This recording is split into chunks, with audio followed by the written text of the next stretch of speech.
저는 평생 부검실과 사건 현장에서 억울하게 유명을 달리하신 분들과 함께 지금까지 진실을 밝히기 위해서 법의학자의 길을 걸어온 서중석입니다. 제가 늘 사건 현장과 사건에서 뭔가를 선택해야 됐듯이 앞으로 여러분들 미래에 선택을 어떻게 하면 좀 잘할 수 있을까 하는 것을 좀 말씀드리기 위해서 오늘 이 자리에 섰습니다. 지금 보듯이 저는 의과대학을 졸업하고 법의학자의 길을 지금까지 실무에서 함께 하고 있고요. 대검찰청이라든지 경찰청 또는 이제 군 기관에서 어려운 사건이 있을 때 저에게 아직까지 자문을 해주고 있는 그런 상황에서 잠시 저 지방에 있는 대학의 총장을 해봤는데 그 상황에서도 저는 한 달에 2번 정도 부검실에서 부검을 했었습니다. 늘 저는 부검 현장과 사건 현장에서 이분들이 왜 돌아가셨을까? 또 어떻게 하면 이분들이 이승에서 하지 못했던 이야기를 마저 듣고 그분들을 저승으로 좋게 보내드릴까 하는 데만 집중하고 30년을 살아왔죠. 부검실이 과거에는 지하실에 모퉁이에 냄새나는 곳에 항상 있었는데요. 이제 의학이 발달하고 대한민국이 발전해 가면서 아시다시피 이제 시설들이 많이 개선되어야 되는데 여기 건축공학을 전공하는 학생들이 있을지 모르겠지만 부검실을 지어본 상황도 없었고 부검실을 설계할 줄 아시는 분도 계시지 않았습니다. 그래서 최근에 원주에 있는 국과수에 완성된 부검실도 제가 기본 설계를 할 정도로 여러분들은 잘 모르겠지만 부검만 잘하는 게 아니라 세계적으로 부검실을 기본 설계하는 전문가 중에 한 사람이라는 것이죠. 환경이 그렇게 저를 만드는 것이죠. 제가 법의학을 하고 사건을 했다고 그렇기 때문에 여러분들은 이제 제가 어떤 사건을 했을까? 어떻게 보면은 여러분들이 그 인터넷에서 저를 찾아보면은 제가 대한민국의 현대사와 함께했다는 것을 여러분 아마 잘 아실 거예요. 뭐 아시다시피 이 강우순 연쇄 살인 사건서부터 부엉바위에서 서거하신 대통령 관련된 사건, 또 여러분들이 아마 저를 많이 어디서 본 듯한 것 같다.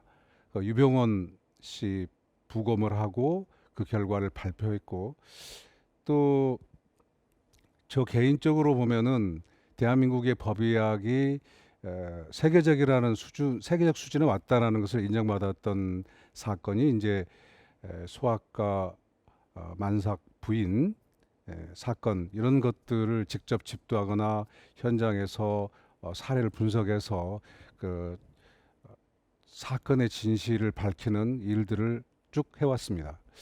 저는 여러분들에게 자랑스럽게 늘 이야기하는 것 중에 하나가 우리나라 최초로 이제 영상 부검, 지금 세계적으로 어느 나라든지 돌아가신 분을 해부하고 이렇게 그런 상황을 좋아하는 나라도 없고 하는 사람도 없습니다. 대한민국, 특히 대한민국 그렇죠.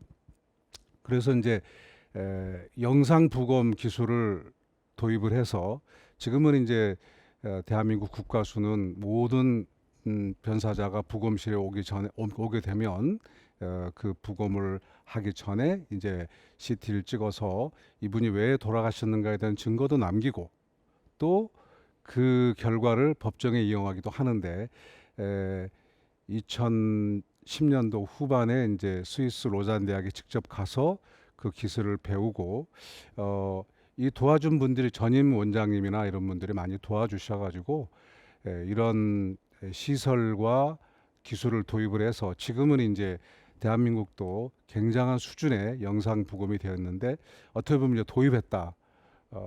뭐 그런 이제 자부심을 갖고 있고요. 저는 현재는 이제 사실상 국과수는 은퇴를 했는데 여전히 이제 법의학 의사가 부족하기 때문에 하는 수 없이 이제 일주일에 한 번 내지 두 번 가서 이제 부검을 하고 후배들을 도와주고 있는데 그게 이제 저로서는 가장 주된 일이고 작년 재작년까지는 이제 일간 신문에 제가 법의학에서 느꼈던 여러 가지 상황을 뭐 수필이면 수필 에세이식으로 이제 기사화해서 좀 했던 그런 일들을 하고 있고요. 이제 학생들도 좀 가르치고 방송에도 출연하고 그 맨 아랫단에 있는 사진은 이제 1990년대 말에 대구 지역의 모 여대생이 외국인에게 성폭력을 당하고 고속도로로 도망을 가다가 사망한 사건이 있었습니다.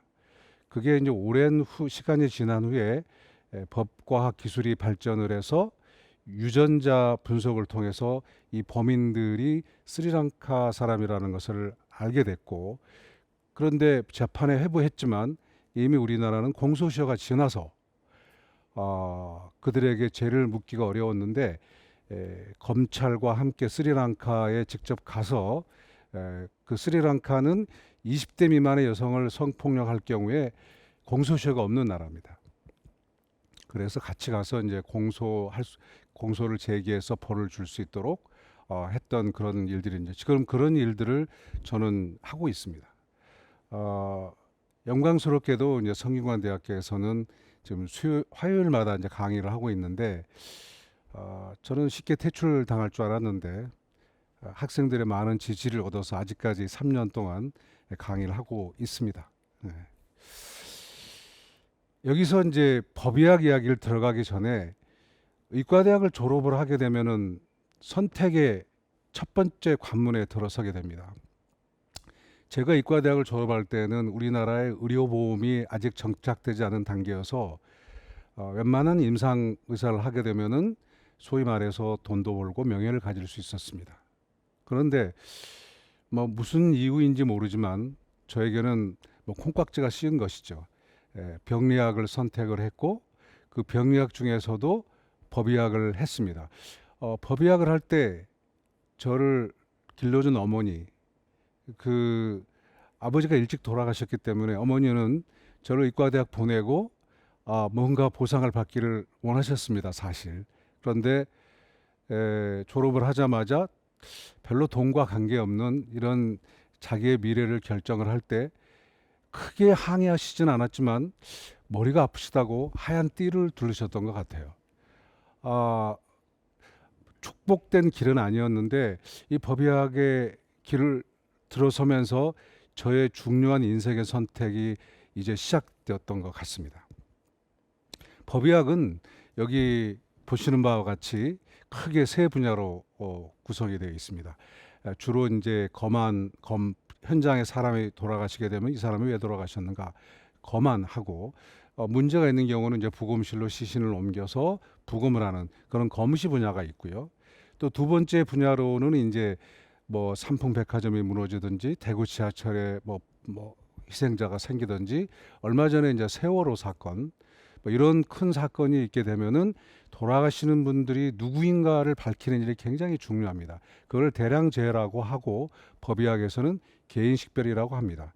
그런 이제 큰 분야가 있고요.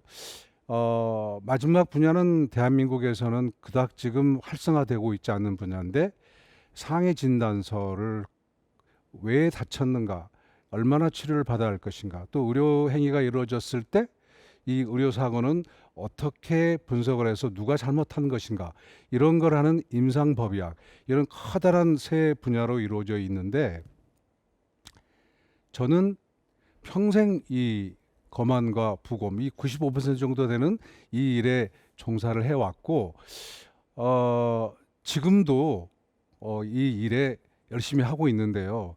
사실은 이제 그 법의학은 제도가 여러분 이미 알고 계시겠지만 제도가 미비해서 사실은 굉장히 어렵고 힘든 길입니다. 왜냐하면 우리나라 법률상 형사소송법 222조 1, 2, 3항에 의하면은 검시는 검사가 하게 돼 있고 법의학자는 현장에 갈 수가 없습니다. 그래서 저 부검실에서만 일을 하는 법의학자에게는 상당한 어떤 제약 조건이 있고 진실에 다가가기가 어렵죠. 그래서 이제 저는 현장에 답이 있다. 그래서 현장에 법의학 의사는 현장을 열심히 가는 사람이 있고 부검실에서 열심히 하는 사람이 있고 유전자나 뭐 실험을 열심히 하는 사람이 있는데 저는 이 현장을 굉장히 중요시하는 것을 또다시 선택을 했습니다. 이거는 밤낮 없이 현장에 가야 되기 때문이죠. 누구도 가려고 하지 않죠. 냄새나고 힘드니까. 2005년도에 한 여름밤에 대전광역시에 그 약간 좀 가난한 사람들이 사는 동네에 불이 났습니다. 불이 나서 네 분이 돌아가셨는데 이 네 분은 가족이었습니다. 부인과 아들.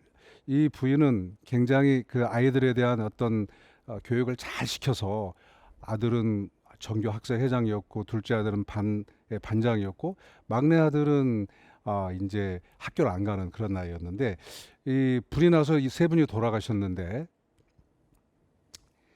이 그냥 뉴스에는 저녁에 불이 나서 아마 집이 오래돼서 합선이 돼서 누전이 돼서 불이 났을 것이다. 그래서 시신을 모 대학병원에 옮겼더니 화재사로 사망한 것으로 진단되어서 그냥 장례 절차를 가고 있었는데 국과수에는 불이 왜 났는가를 조사해 보겠다라고 신문에 났고 일은 그렇게 진행이 되었는데 저는 뭐 이상한 벌써 감이 잡혔기 때문에 현장에 갔을 때 한여름인데 닫혀진 창문과 출입구 또 더운데 시신들이 다 모여 있었다고 합니다.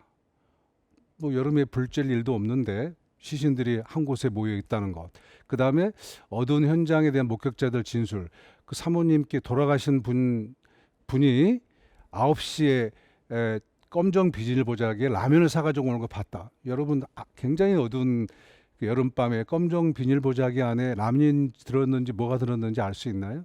그 다음에 남편의 진술 문제 여러 가지 의심스러운 점이 있었기 때문에 수사관들을 설득을 해서 이미 장례 절차에 들어섰지만 저건 좀 법의학적 검사를 해야 되겠다. 그래서 설득을 해서 이제 시신을 국과수에 가져와서 부검을 했더니 사건 현장은 이랬고 현장 조사와 검안 및 부검 소견은 화재사하고 전혀 일치하지 않는 중독사 및 질식사. 불이 나서 사망한 게 아니라 부인은 남편이 그 타놓은 청산가루가 들어있는 물을 마시고 아이들과 함께 사망하였고 그리고 그걸 은폐하기 위해서 시신 주변에다가 신나를 뿌리고 불을 질러서 화재사로 위장했던 그런 것들 이런 것들을 전부 현장 조사와 부검을 통해서 밝혀낸 다음에 열흘 만에 모든 결과를 경찰에 통보했는데 이렇게 이제 뉴스에 나오고 방송에 났는데 보시는 바와 같이 이 기사에 부검을 해서 밝혔다든지 국과수에서 법의학자들이 열심히 노력해서 밝혔다는 것은 한마디도 나오지 않습니다. 법의학은 이렇게 보이지 않는 곳에서 수사관들과 또 돌아가신 분 가족과 억울하게 돌아가신 분들을 위해서 보이지 않는 곳에서 일하는 그야말로 주연이 아닌 조연과 같은 그런 역할을 하는 의사들이라는 것이죠. 가끔 저희 후배들 중에서는 방송에 나와서 열심히 방송하시는 분들이 계시죠. 뭐 그것도 좋은 일이라고는 보지만 실제 실무 법의학하는 법의관들은 이렇게 보이지 않는 곳에서 억울하게 돌아가시는 분들을 위해서 일한다는 것이죠. 이 일이 알려지고 나서 제가 현장에 다니고 부검한 것들을 16가지 사건을 종합을 해서 만들어진 드라마가 사인이라는 드라마고 이 사인이라는 드라마는 선풍적인 인기를 얻게 되었습니다. 제가 오늘 여러분들에게 이제 거의 마지막에 여러분들에게 드리고 싶은 이야기는 국가수라는 국가 조직에서 어떻게 하면 세계적인 기관으로 거듭나볼까. 그래서 저희들은 스스로 우리들을 채찍질해서 또 다른 선택의 길을 갔습니다. 이제 미국에서 값비싼 프로그램을 들어올 게 아니라 우리가 한번 프로그램을 만들어 보자. 그래서 한 5년, 10년 동안 만들었더니 세계적인 프로그램이 됐습니다. 그래서 그걸 바탕으로 2014년에 월드 포렌식 페스티벌이라는 것을 한국에서 개최를 하고 세계 많은 사람을 초청해서 대한민국의 발전된 기술을 외국에 소개를 시켰습니다. 2015년에는 단위 기관, 조그만 기관에서 세계 과학수사 박람회를 개최하게 이르렀습니다. 제가 법의학을 선택을 하고 현장을 선택을 하고 기술 개발을 선택을 해서 이제 미국 중심의 법의학에서 대한민국 중심의 법의학으로 바꿔야 되겠다. 여러 가지 선택을 한번 해본 겁니다. 그리고 나서 더 한 발자국 나아가서 스리랑카나 그와 비슷한 개발도상국에 우리의 기술을 수출하는 것입니다. 2015년에 시작이 됐는데 선풍적인 요구와 어떤 그런 그 바람이 일어서 성공적으로 이 프로그램은 퍼져나갔는데, 저 옆에 있는 그 기사는 대한민국에 대한 감사의 기사가 실려 있습니다. 2016년에 몽골까지 진출을 했고, 현재는 몽골의 부검실을 짓기 위해서 타당성 조사를 하고 같이 대학이랑 같이 저런 것들을 좀 수출을 해보자 하고 있는데, 타당성 조사를 마치고 아마 올 겨울에부터 공사가 들어갈 것 같습니다. 세계는 급하게 변하고 있습니다. 저보다도 더 잘 아시잖아요, 학생 여러분들. 요새 코주부 시대라고 하더라고요. 뭐 코인과 뭐 주택과 뭐 부동산, 뭐 이렇게 뭐 주식과 부동산. 저희 시대 때는 알아볼 수 없는 일들. 가끔 성균관대학교 강의로 오면 화장실이 너무 깨끗합니다. 왜 깨끗할까? 학생들이 교육을 잘 받아서 그럴까? 그렇지 않죠. 옛날에 저희 때는 SNS가 화장실이었습니다. 여기도 글 수 있고 여기도 있고 낙서가 많이 있었죠. 그런데 이제 여러분들은 화장실에 가면 전부 이렇게 손에 있는 대화방을 가지고 여러분들 많이 이제 하잖아요. SNS 하시고. 세대가 달라졌습니다. 그러니까 여러분들이 이제 선택을 하셔야 되는데, 제가 강의를 부탁을 받고 제 연구소에서 나와서 딱 저 신호등을 보니까 여러분 생각이 났습니다. 저 노란불이 켜졌을 때 여러분들은 어떻게 선택할 것인가? 엑셀레터를 밟고 저 선을 넘어갈 것인가? 아니면 멈출 것인가? 선택을 해야 되겠죠? 우리 젊은 세대는 저희와 달리 미래 굉장히 불안한 것 같습니다. 지금 코로나도 그렇고 산업시장도 굉장히 그에 따라서 재편되는 상황이고, 첨예하던 사회 갈등이 마구잡이로 지금 막 일어나고 있고, 자, 이런 여러 가지 상황에서 저희 같은 기성세대가 여러분들을 위로할 수 있을까? 격려할 수 있을까? 여러분 선택에 어떠한 도움을 줄 수 있을까? 아마 기성세대들은 저렇게 파란 길을 잘 따라가면은 무사히 저 꽃길로 갈 것이라고 많이 이야기합니다. 그러나 저 사진에 나와 있듯이 파란 길을 가다 보니까 길이 끊어져서 물에 빠지는 상황이 왔습니다. 저희들이 뭐 일부러 여러분들에게 그런 이야기를 하지는 않겠지만, 분명히 저희가 어떤 위로와 선택할 수 있는 어떤 여러 가지 이걸 드려도 성공할 수 없다는 걸 저희들 너무 잘 알고 있습니다. 자, 그렇다면 여러분들은 어떻게 해야 될 것인가? 자, 내가 정말 제가 법의학을 선택했듯이, 그리고 지금까지 일하고 있듯이 여러분들이 내가 정말 뭘 좋아하는가? 내 자신이 어떤 사람인가를 정확히 평가해 보시길 저는 원해드립니다. 그리고 내가 선택했던 길은 나중에는 좋은 길이 될 수 있을 것이야. 그리고 좋은 결과를 가져올 수 있을 것이다. 긍정적으로 자기 마음을 가다듬어 가기를 저는 간곡하게 부탁드립니다. 그리고 다양한 네트워크를 구축하십시오. 왜? 이 세상은 제가 살아보니까 협업이 기본입니다. 혼자 살아갈 수 있는, 물론 1인 기업도 있고 뭐 여러 가지 형태의 기업이 있지만, 그 1인 기업도 SNS나 네트워크가 구축되어 있기 때문에 가능한 것이거든요. 여러분들과 협업하시게 자기의 닫아놓은 문을 열고 그분들과 교류하십시오. 그리고 롤 모델을 통해서 배우십시오. 여러분들은 뭐든지 할 수 있잖아요. 그리고 정확하게 이런 프로세스가 잘 행해졌을 때 선택하십시오. 그러면 여러분 선택은 제가 만나본 젊은이들 다 성공했습니다. 성공이라는 게 많은 부와 명예를 가지고 하는 것이 아니라 즐겁고 행복하게 자기 인생을 영위하고 살아가는 일들을 하고 있더라는 것이죠. 선택은 여러분들이 하시는 건데, 여러분 선택은 항상 옳을 것이라는 저는 확신을 갖고 있습니다. 제가 만나본 젊은이들은 다 그렇다는 것이죠. 자, 마지막 슬라이드인데요. 청신미양입니다. 제가 2005년도에 그 명절날 모든 직원들을 집에 보내고 혼자서 부검을 하니까 너무 덥고 힘들어서 땀을 뻘뻘 흘리면서 부검을 하고 나와서 그 유족들에게 살인 사건이었기 때문에 이제 할 수 없이 다 혼자서 부검을 할 수밖에 없었는데, 직원들이 없어도 땀 냄새와 피 냄새가 범벅이 된 제 이야기를 들었던 유족 한 분이 보름 후에 저를 찾아왔습니다. 저 안동포에 난초를 그려서 저한테 와서 저 그림을 저한테 주고 갔습니다. 청신미양, 마음을 맑게 하면은 사람 몸에서 아름다운 향기가 난다고 합니다. 지금은 저에게 향기가 나지 않지만 당시만 해도 제가 한 선택에 제가 책임을 지고 제 길을 열심히 왔기 때문에 제 몸에서는 아름다운 향기가 났던 것 같습니다. 젊은이 여러분, 좌절하지 마시고 너무 방황하지도 마시고 자기가 선택한 길은 항상 옳을 것이라는 그런 확신을 가지고 여러분 미래를 선택하시고, 그리고 마음의 문을 열어서 교통하시기를 간곡히 부탁드리면서 제 강의를 마치도록 하겠습니다. 감사합니다.